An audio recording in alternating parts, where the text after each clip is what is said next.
तेलंगाना प्रदेश के माननीय मुख्यमंत्री श्री रेवंत रेड्डी जी, तेलंगाना के माननीय उप मुख्यमंत्री श्री मल्लू भट्टी विक्रमार्क जी, तेलंगाना सरकार के सभी सम्मानित मंत्रीगण, सभी जनप्रतिनिधिगण, वरिष्ठ अधिकारीगण,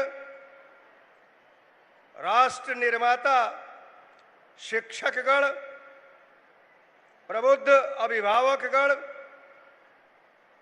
मेरे अत्यंत प्रिय और ऊर्जावान छात्र छात्राओं,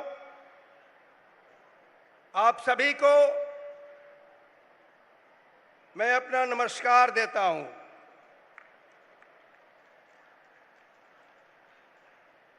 यहां उपस्थित मीडिया के जुड़े हुए मेरे मित्रों, आज सचमुच एक ऐतिहासिक दिन है।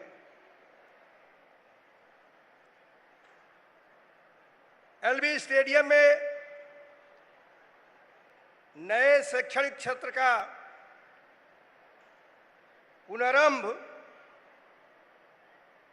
छात्र किट वितरण और सबसे बड़ी महत्वपूर्ण बात यह है कि नशा मुक्त तेलंगाना शपथ के इस पावन त्रिवेणी संगम में उपस्थित होकर के मेरे साथ आप सभी लोग भी प्रसन्नता का अनुभव कर रहे होंगे। आज केवल विद्यालय खोलने का, उसके द्वार खोलने का उत्सव नहीं है,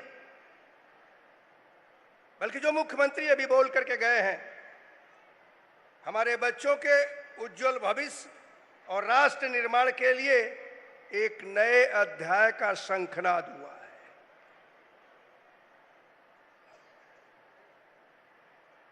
शिक्षा किसी भी प्रगतिशील समाज के सबसे मजबूत आधारशिला होती है। विद्यालय केवल अक्षरों का ज्ञान प्राप्त करने का स्थान नहीं है, बल्कि ये पवित्र केंद्र है जहां चरित्र, अनुशासन, मानवीय संस्कार और राष्ट्रीय चेतना का निर्माण होता है। एजुकेशन सिर्फ क्लासरूम तक ही सीमित नहीं रहना चाहिए। स्टूडेंट को lab, factory, research centre, startup और वर्क प्लेस पर सीखना भी चाहिए। मुझे अत्यंत प्रसन्नता हुई है जब मुख्यमंत्री ने इस बात को कहा, आईटी स्टूडेंट के लिए 2000 रुपये पर मंथ देंगे। 119 एडवांस टेक्नोलॉजी सेंटर को एस्टेब्लिश करेंगे। ये विद्यार्थियों के लिए किया जाना चाहिए। किसी भी लोकप्रिय सरकार की यह प्राथमिकता होती है। और सबसे बड़ी बात तो यह है कि जब भी विधानसभा में एक गवर्नर के रूप में हम जाकर के विधानसभा को संबोधित करते हैं, तो उस समय एक ही शब्द रहता है, माई गवर्नमेंट, मेरी सरकार। आज मैं इस भरे मंच से इस बात को कहना चाहूंगा, सरकार जब भी अच्छे काम करेगी, गवर्नर उसके साथ खड़ा रहेंगे। कहीं गलत होगा तो समय समय पर चेताने का काम भी गवर्नर कराता है, वो भी करते रहेंगे। लेकिन जब भी अच्छे काम होंगे तो उस अच्छे काम को सबको सपोर्ट करना चाहिए। मेरी सरकार है, इस नाते करूंगा। आज मैं जब आ रहा था तो मैंने देखा इंडस्ट्री के बड़े एकेडमिक इंस्टीट्यूशन, समाजसेवी संस्था और लगभग 100 मेमोरेंडम ऑफ अंडरस्टैंडिंग मतलब MOU साइन किए जा रहे हैं। मैं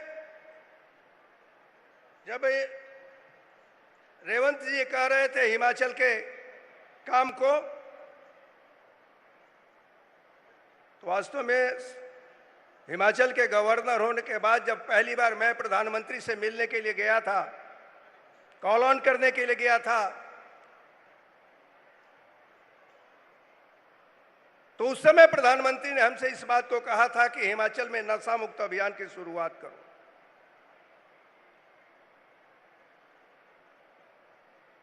मैं 2 साल से अधिक उस क्षेत्र में, उस प्रदेश में पंचायत तक जाकर के काम करता रहा, लेकिन जब पंचायतों से आवाज उठने लगी कि हम अपने पंचायत में उन लोगों को पंचायत की सुविधा नहीं देंगे जो परिवार नशा कर रहा है, तब सरकार जागी थी। मुझे प्रसन्नता यह है कि पहली बार जब मैं शपथ लेने के लिए आया और अपने इस मुख्यमंत्री से मैंने आग्रह किया कि तेलंगाना को भी नशा मुक्त होना चाहिए, एयरपोर्ट पर ही मुख्यमंत्री ने मुझे इस बात का आश्वासन दिया कि नहीं, निश्चित रूप से मैं इस कार्य को करूंगा। उसी समय, और आज प्रसन्नता इस बात की है कि इतने बड़े विद्यालय के बच्चों को ला करके या खड़ा करके जो शपथ दिलाने का काम किया, विद्यार्थी वर्तमान के साथ साथ भविष्य के भारत की पूंजी है। इस नाते हम सभी लोगों को इस पर ध्यान देना चाहिए। अब ये चित्र है, देखिए, मैं अभी अपने उप मुख्यमंत्री को दिखा रहा था, जो हिमाचल में युवा प्रधानमंत्री जी के इस प्रेरणा से एक गवर्नर के रूप में मैं कार्य कर रहा हूं। मैं यहां पर अपने मुख्यमंत्री को अपने साथ लेकर के हिमाचल को तेलंगाना को नशा मुक्त बनाने के लिए हर संभव प्रयत्न हम सब लोग मिलकर के करेंगे, चाहे वो मिनिस्टर हो, चाहे वो जनप्रतिनिधि हो। इसके लिए सभी लोगों को कार्य करने की आवश्यकता है। मुझे बताया गया कि प्रत्येक विद्यार्थी को 1505 रुपए मूल्य की एजुकेशनल किट, आवासीय विद्यार्थियों को लगभग 3000 का रेजिडेंशियल किट, ये सब दिया जा रहा है। इन किटों में पाठ्य पुस्तकें, अध्ययन सामग्री, वर्दी तथा अन्य सभी सामग्री है। यह पहल केवल सामग्री वितरण का कार्यक्रम नहीं है, बल्कि जो देश का प्रधानमंत्री इस बात को कहता है, सबका साथ, सबका विकास, सबका विश्वास और सबका प्रयास, तो तेलंगाना की सरकार ने इस अवसर पर समान अवसर, आत्मविश्वास और गुणवत्तापूर्ण शिक्षा उपलब्ध कराने का राज्य सरकार ने प्रतिबद्धता लिया है। एक बच्चा जब नई पुस्तकों को लेकर के, नए ड्रेस के साथ विद्यालय में कदम रखने के पहले पहले पूरे अपने शरीर को देखेगा